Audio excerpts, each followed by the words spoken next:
Everyone, नमस्ते and welcome to pure science. हम लोग सॉल्व कर रहे हैं सी टेट दिसंबर 2019 के क्वेश्चन पेपर 1 को, है ना। और ये सेट ए है, तो इसमें पार्ट 4 भाषा, है ना, हिंदी भाषा के क्वेश्चन को हम सॉल्व करेंगे। ठीक है, तो यहाँ एक पैसेज दिया हुआ है, इसमें 91 से इसको पढ़ करके 91 से 99 तक के क्वेश्चन को आंसर करना है। ठीक है, तो चलिए पढ़ते हैं पैसेज को, क्या लिखा हुआ है, और फिर उसके आधार पर हम सॉल्व करेंगे, है ना, आगे के क्वेश्चन को। तो दिया हुआ है, आधुनिक शिक्षा का नतीजा हमने देख लिया। हमने उस शिक्षा का नतीजा भी देख लिया जिसमें विकसित विज्ञान का सबसे महत्वपूर्ण स्थान है, जिसके कारण व्यक्ति को कहीं भी या कितना भी मिलने के बावजूद तृप्ति नहीं होती। इसका कारण यही है कि शिक्षा के स्वाभाविक और आवश्यक अंगों को छोड़कर हमने ऐसे विषयों पर अधिक ध्यान दिया जो मनुष्य का एकतरफा विकास करते हैं, जिसके कारण व्यक्तित्व का बड़े से बड़ा भाग अतृप्त रह जाता है। बाल्यावस्था में भी कला शिक्षा को अभी तक उचित स्थान नहीं मिला है। जहाँ मिलता भी है वहाँ बच्चा 11-12 वर्ष का होते ही उसके शिक्षा क्रम में से कला प्रवृत्तियों को निकाल दिया जाता है। ऐसा ही हर्बर्ट रीड ने कहा है, हमारा अनुभव हमें बताता है कि हर व्यक्ति 11 साल की उम्र के बाद किशोरावस्था और उसके बाद भी सारे जीवन काल तक किसी न किसी कला प्रवृत्ति को अपने भाव प्रकटन का जरिया बनाए रख सकता है। आज के सभी विषय जिन पर हम अपनी एकमात्र श्रद्धा करते हैं, जैसे गणित, भूगोल, इतिहास, रसायन शास्त्र और यहाँ तक कि साहित्य भी जिस तरह पढ़ाए जाते हैं, उन सब की बुनियाद तार्किक है। इस पर एकमात्र जोर देने के कारण कला प्रवृत्तियाँ जो भावना प्रधान होती हैं, पाठ्यक्रम से करीब करीब निकल जाती हैं। ये प्रवृत्तियाँ केवल पाठ्यक्रम से ही नहीं निकल जाती, बल्कि इन तार्किक विषयों को महत्व देने के कारण व्यक्ति के दिमाग से भी बिल्कुल निकल जाती हैं। किशोर अवस्था को इस तरह गलत रास्ते पर ले जाने का नतीजा भयानक हो रहा है। सभ्यता रोज बरोज बेढब होती जा रही है। व्यक्ति का गलत विकास हो रहा है, उसका मानस अस्वस्थ है, परिवार दुखी है, समाज में फूट पड़ी है और दुनिया पर विध्वंस करने का ज्वर चढ़ा है। इन भयानक अवस्थाओं को हमारा विज्ञान सहारा दे रहा है। आज की तालीम भी इसी दौड़ में साथ दे रही है। ठीक है, तो ये पैसेज है, इसके आधार पर 91 से लेकर 99 तक के क्वेश्चन को आंसर करना है। ठीक है, बहुत ही अच्छा पैसेज दिया हुआ है, बहुत ही ज्ञानवर्धक बातें लिखी हुई हैं। ठीक है, शिक्षा के बारे में है यह पैसेज। अगर इसका हम शीर्षक भी निकालना चाहें तो आज की आधुनिक या आज की शिक्षा व्यवस्था, इस प्रकार से हम बोल सकते हैं। आज की शिक्षा व्यवस्था और नैतिक मूल्य, यह भी हो सकता है। ठीक है, तो चलिए देखते हैं क्वेश्चन। अनुच्छेद के आधार पर हमें किस पर सर्वाधिक ध्यान देने की ज़रूरत है? अनुच्छेद के आधार पर किस चीज़ पर सर्वाधिक ध्यान देने की ज़रूरत है? विज्ञान पर, कला प्रवृत्ति पर, किशोरावस्था पर या बाल्यावस्था पर? ये नहीं है, ये भी नहीं है और ये भी नहीं है। कला प्रवृत्ति पर ज़्यादा ध्यान देने की ज़रूरत है, यह बोला गया है। ठीक है, इसका फोकस मेन कला प्रवृत्ति पर है। ठीक है, कला प्रवृत्तियों को निकाल दिया जाता है, जबकि इस पर ध्यान देने की ज़रूरत है, यहाँ पर बोला गया है। ठीक है, तो option 2 is the right answer. The next question is, अनुच्छेद के अनुसार गणित, भूगोल, इतिहास आदि विषय तर्क प्रधान है, भाव प्रधान है, कला प्रधान है, बोध प्रधान है? ठीक है, अनुच्छेद के आधार पर, है ना, जो गणित है, भूगोल है, यहाँ पर बोला भी गया है गणित, भूगोल, इतिहास, रसायन शास्त्र और यहाँ तक कि साहित्य भी जिस तरह पढ़ाए जाते हैं, सब उनका बुनियाद तार्किक है, मतलब कि तर्क प्रधान है। तो सही उत्तर कौन सा हो गया? ऑप्शन 1, तर्क प्रधान। सीधी सी बात है ना। अगला क्वेश्चन देख लेते हैं। ज्ञान विज्ञान को बहुत अधिक महत्व देने के कारण क्या हो रहा है? समाज उन्नति कर रहा है? नहीं कर रहा। ठीक है, समाज में विभाजन हो रहा है, ये तो है। ठीक है, समाज में विभाजन तो हो ही रहा है। ठीक है, व्यक्ति सृजन की राह पर तो बिल्कुल नहीं है, विध्वंस की राह पर नहीं है, जबकि विध्वंस की राह पर है। ठीक है, तो सही उत्तर कौन सा हो गया? ऑप्शन 2 जो है सही उत्तर है। समाज में विभाजन हो रहा है, समाज टुकड़ों में बंटते जा रहा है। हम देख ही सकते हैं जाति प्रथा के नाम पर, है ना, और क्लास के हिसाब से, है ना, अपर मिडिल, लोअर मिडिल, इस प्रकार से मिडिल, फिर गरीब तबका जो नीचे वाला है, फिर उसके बाद अमीर घराना ऊपर वाला, इस प्रकार से अलग अलग, है ना, जाति में, धर्म में, है ना, व्यवसाय में, सब में डिवाइड होते जा रहा है। ठीक है, अगला क्वेश्चन। किशोरावस्था तार्किकता की प्रधानता और भाव के अभाव में, है ना, पतन का रास्ता अपना रही है। तो यही तो है, पतन का रास्ता ही तो अपना रही है। सही है ना, option 1 is the right answer. सही उत्तर है पहला जो है, पतन का रास्ता अपना रही है। अगला क्वेश्चन दिया हुआ है, इनमें से कौन सा शब्द समूह से भिन्न है? इनमें से कौन सा शब्द अन्य समूह से भिन्न है? 4 शब्द दिए हैं, इनमें से एक शब्द जो है अन्य 3 शब्दों से भिन्न है। तार्किक, स्वाभाविक, साहित्यिक, अभिव्यक्ति। ठीक है, तो कौन सा जो है अन्य से भिन्न है? ठीक है, तो इसका सही उत्तर है जो अभिव्यक्ति है। ठीक है, तार्किक, स्वाभाविक, साहित्यिक, इन सब में इक प्रत्यय लगा हुआ है। ध्यान से आप पढ़िए, इक प्रत्यय लगा हुआ है सब में। तर्क का तार्किक, स्वभाव का स्वाभाविक, साहित्य का साहित्यिक, इक प्रत्यय लगा हुआ है, जबकि इसमें इक प्रत्यय नहीं लगा है। अभिव्यक्ति में इक प्रत्यय नहीं लगा हुआ है। तो सही उत्तर कौन सा हो गया? ऑप्शन 4, अभिव्यक्ति। ठीक है, अगला क्वेश्चन देखते हैं।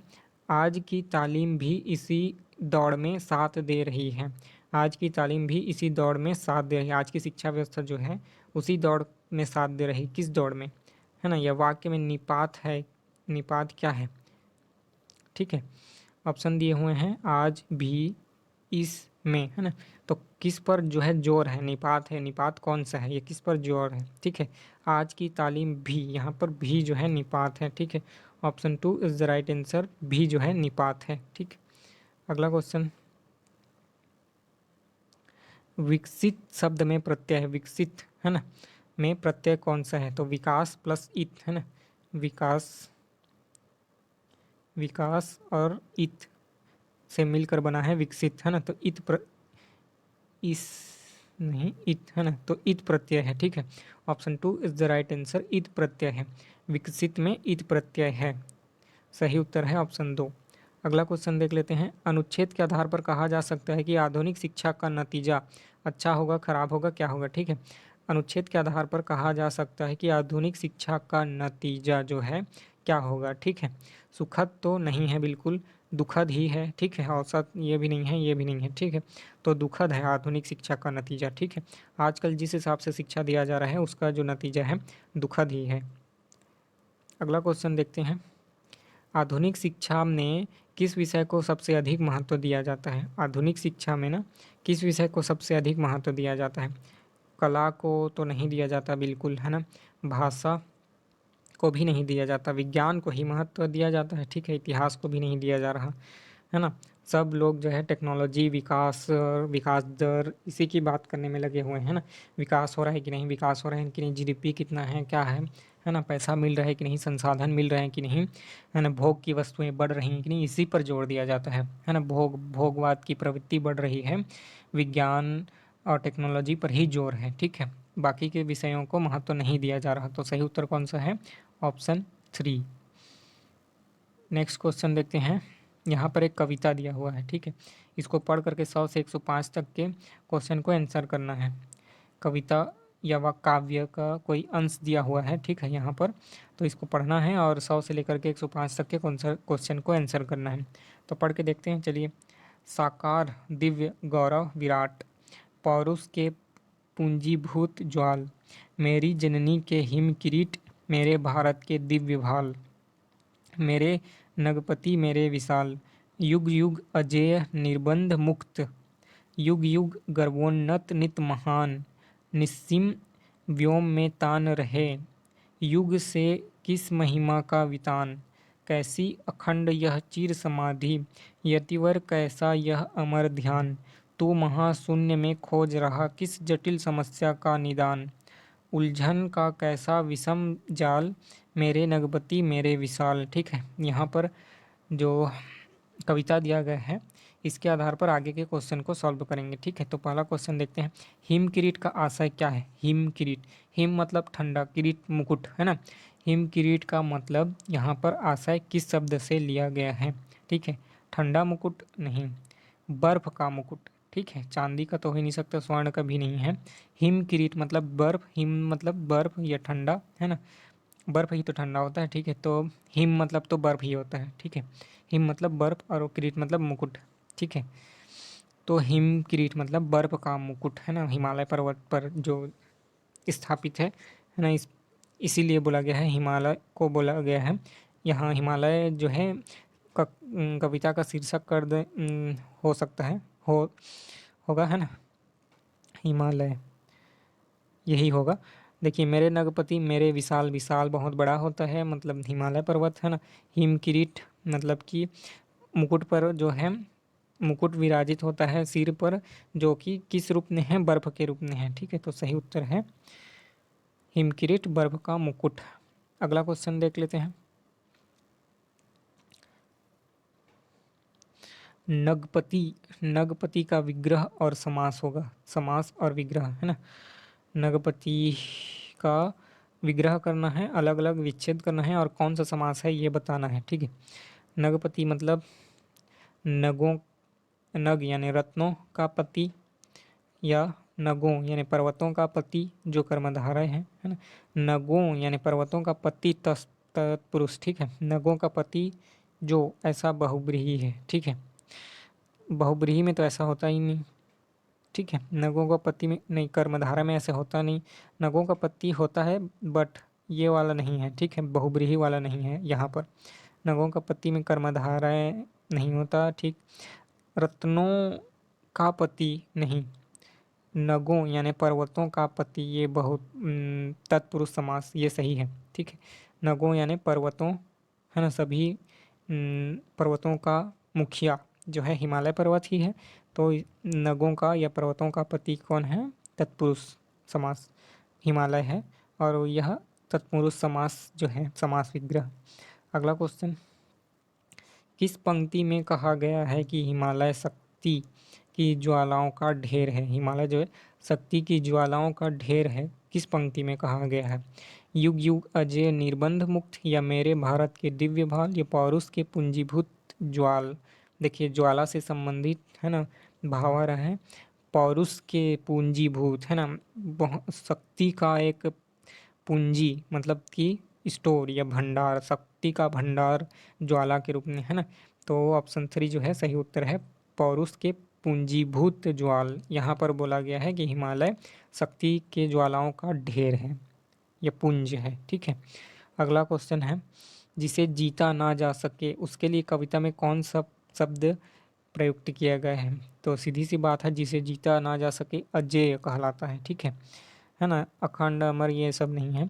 जिसको जीता ना जा सके वो क्या कहलाता है, अजेय है ना, जिसको जीता ना जा सके वो है अजेय है।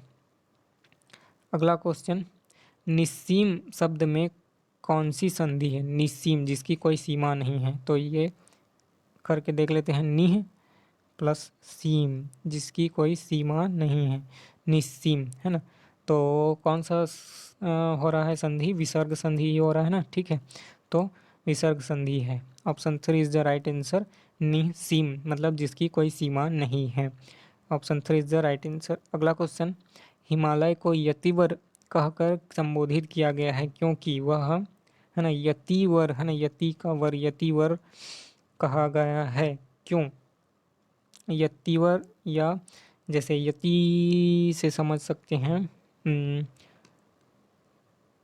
यति मतलब यति जो ब्राह्मण लोग होते हैं, ब्राह्मण नहीं मतलब जो तपस्या करते हैं, हिमालय में तपस्या करते हैं ना, जो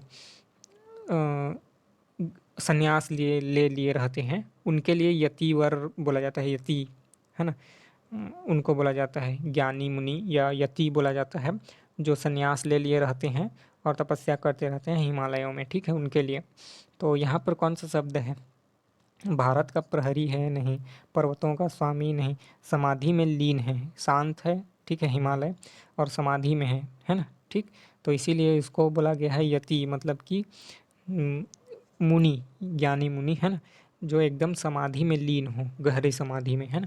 तो हिमालय भी है ना शांत है और ऊंचा है और बहुत दिनों से खड़ा हुआ है उसी रूप में। ठीक है, तो इसीलिए उसको बोला गया है समाधि में लीन है। ठीक, तो इस वीडियो में इतना ही सॉल्व करते हैं, आगे की वीडियो में बाकी के क्वेश्चन को सॉल्व करेंगे, बहुत लंबा खींच जाएगा। नहीं तो अगर आपका कोई क्वेरी हो तो आप पूछ सकते हैं कमेंट में, मैं आंसर करने का कोशिश करूँगा। ठीक है, उसका जवाब देने का या ढूँढ करके दूँगा, ठीक है? तो जो भी आपका क्वेरी है पूछ करके बताइए। मिलते हैं अगले वीडियो में, तब तक के लिए नमस्ते, धन्यवाद, थैंक यू।